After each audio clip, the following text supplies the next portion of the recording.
आधी ब्याही और आधी कुंवारी नारी कौन थी? रामायण का अनसुना रहस्य। त्रेता युग की बात है। अयोध्या के महाराज दशरथ एक दिन शिकार के लिए घने वन में गए। सुबह से लेकर संध्या तक उन्होंने पूरे जंगल का कोना कोना छान डाला, लेकिन उन्हें एक भी शिकार नहीं मिला। थके हुए और निराश होकर वे एक विशाल बट वृक्ष के नीचे बैठ गए। तभी उनकी दृष्टि दूर से आती एक अद्भुत तेजस्विनी कन्या पर पड़ी।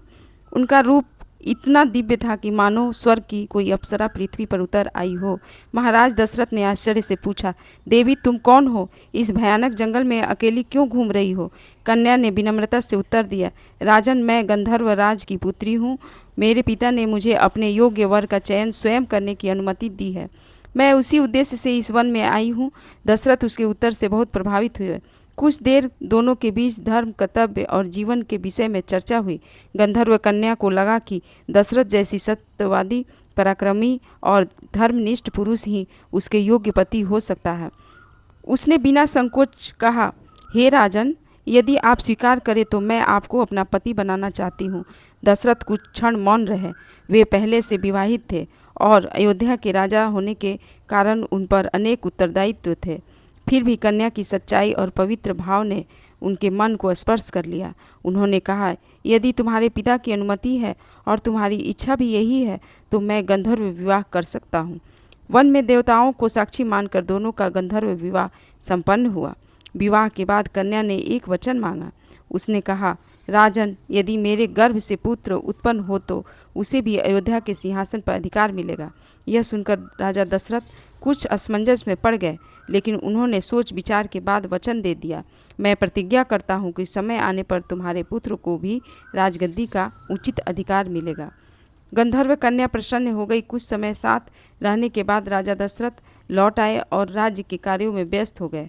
समय बीतता गया। इधर अयोध्या में परिस्थितियाँ बदलती रहीं। महारानी कैकेयी को 2 वरदान प्राप्त हुए।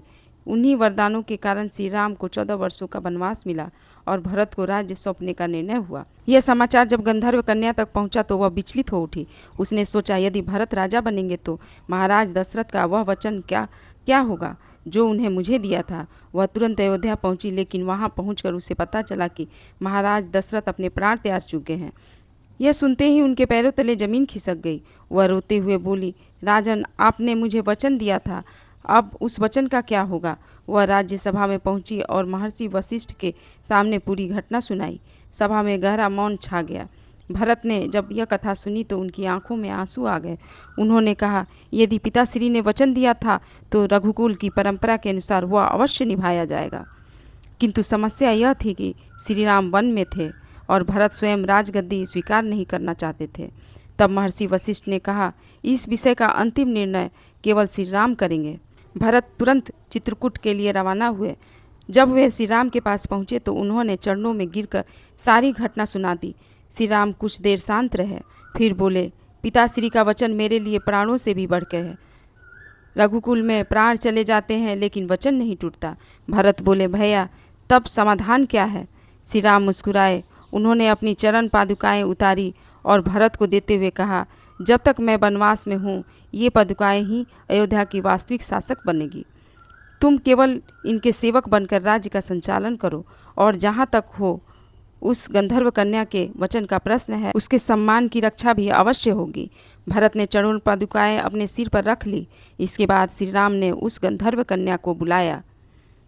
वह विनम्र भाव से उनके सामने आई। श्री राम ने कहा, माताश्री, पिताश्री का वचन अधूरा नहीं रहेगा, किंतु समय की मर्यादा भी नहीं टूटेगी। इसलिए आज से तुम्हें राज परिवार की अर्धांगिनी का सम्मान मिलेगा, लेकिन पूर्ण रानी का अधिकार मेरे वनवास के पश्चात ही संभव होगा। गंधर्व कन्या ने हाथ जोड़कर कहा, प्रभु, मुझे किसी राज्य की इच्छा नहीं है। मेरे लिए इतना ही पर्याप्त है कि महाराज दशरथ का वचन असत्य नहीं हुआ। श्री राम ने प्रसन्न होकर कहा, तुम्हारे त्याग और धैर्य के कारण आज से संसार तुम्हें उस नारी के रूप में याद करेगा जो आधी ब्याही भी थी और आधी कुंवारी भी। सभा में उपस्थित सभी लोग भावुक हो उठे। भरत ने उस कन्या को राजमाता के समान सम्मान दिया। 14 वर्षों तक वे स्वयं सिंहासन पर नहीं बैठे। उन्होंने केवल श्री राम की चरण पादुकाओं को सिंहासन पर स्थापित रखा और स्वयं एक सेवक की भांति राज्य का संचालन किया। गंधर्व कन्या ने भी अपना संपूर्ण जीवन धर्म, तप और सेवा में लगा दिया। उसने कभी अपने अधिकार की मांग नहीं की। जब 14 वर्ष के बाद श्री राम अयोध्या लौटे तब उन्होंने उस कन्या के त्याग की प्रशंसा करते हुए कहा, संसार में अधिकार मांगने वाले बहुत मिलेंगे, लेकिन धर्म और मर्यादा के लिए अपने अधिकार का त्याग करने वाले बहुत दुर्लभ होते हैं। गंधर्व कन्या ने मुस्कुराकर उत्तर दिया, प्रभु, जहाँ धर्म की विजय होती है वही सच्चा सुख होता है। कहा जाता है कि उसी दिन से लोग उसे आधी ब्याही और आधी कुंवारी नारी के नाम से याद करने लगे। इस कथा से हमें यही शिक्षा मिलती है कि वचन, त्याग, धैर्य और मर्यादा मनुष्य के सबसे बड़े आभूषण हैं। जो व्यक्ति धर्म के लिए अपने स्वार्थ का त्याग कर देता है, उसका नाम युगों युगों तक सम्मान के साथ लिया जाता है।